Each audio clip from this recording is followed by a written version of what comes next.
साला दुनिया बुलू के कहानी हो, लव मी एंट्री धोखा में एंडिंग, रेडी हो जा दिलवा क्रैश हो जाई, दिलवा क्रैश हो गया, सिस्टम हैंग हो गया, तो हर प्यार में पूरा सेटिंग बैंग हो गया,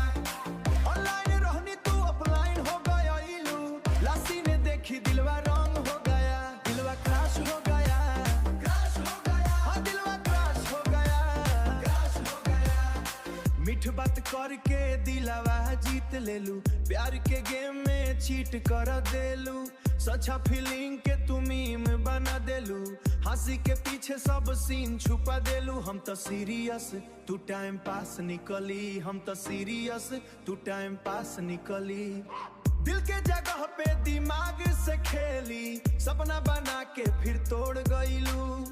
सपना ही हाथ से जोड़ गईलू, अपना ही हाथ से जोड़ गईलू।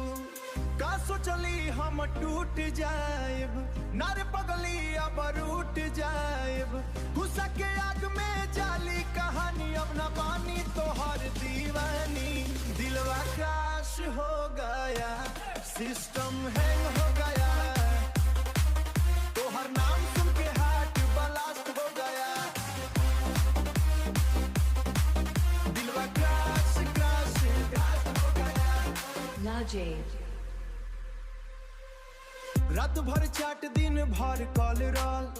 आज सब कुछ बस एक ट्रोल रोल, स्क्रीनशॉट में बंद बा प्यार पुराना, स्टेटस में लिखल मूव ऑन जाना, झूठा कसम सब याद आवेला, तोहर हर झूठ सतावेला, अब न हरी के हुठ सतावेला, अब न केहू पे ट्रस्ट दोबारा, सिंगल ही ठीक बा जीवन हमारा,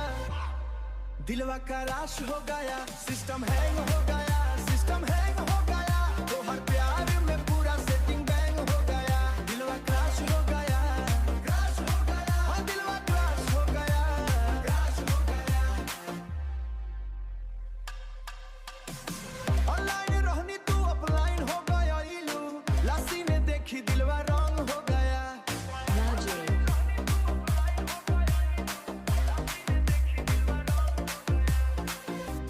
बुलू बोले प्यार में न पढ़ी, गेम बाई दिल के समझ के लड़ी, डीजे स्लो कर बीट,